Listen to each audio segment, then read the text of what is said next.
Serial वसुधा के 19 जनवरी के episode में दर्शकों को एक ऐसा मोड़ देखने को मिलेगा जिसकी किसी ने कल्पना भी नहीं की थी।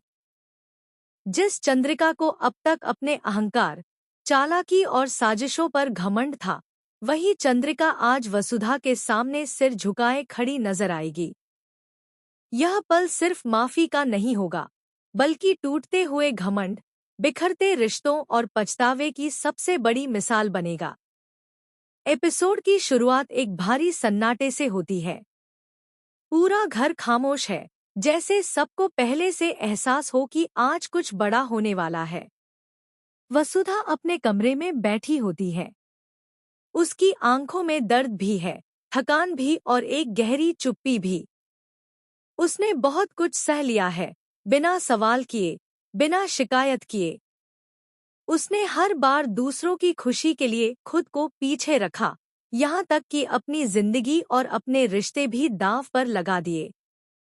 उसी समय चंद्रिका कमरे के बाहर खड़ी होती है। उसके चेहरे पर वही पुरानी कठोरता नहीं है। आज उसकी आंखें झुकी हुई हैं और कदम लड़खड़ा रहे हैं। उसे एहसास हो चुका है कि उसने जिस रास्ते को चुना था, वह उसे जीत नहीं बल्कि शर्मिंदगी तक ले आया है।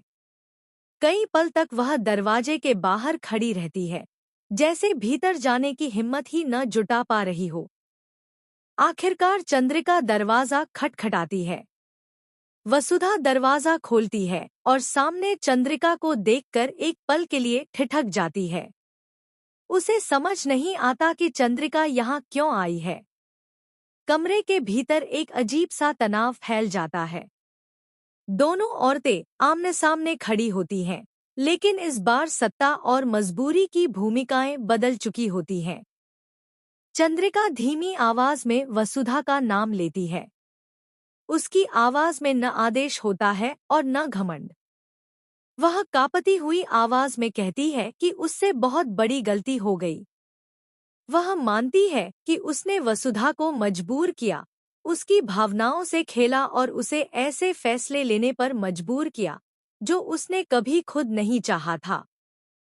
चंद्रिका की आंखों से आंसू बहने लगते हैं।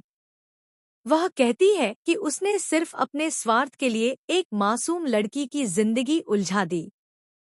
उसने मां होने के नाम पर रिश्तों को कुचल दिया और बेटे को पाने की जिद में बहू का सुख छीन लिया। आज पहली बार चंद्रिका स्वीकार करती है कि वह गलत थी, बहुत गलत। वसुधा यह सब चुपचाप सुनती रहती है। उसके चेहरे पर कोई खुशी नहीं होती, नहीं बदले का संतोष। उसकी आंखों में सिर्फ वही पुर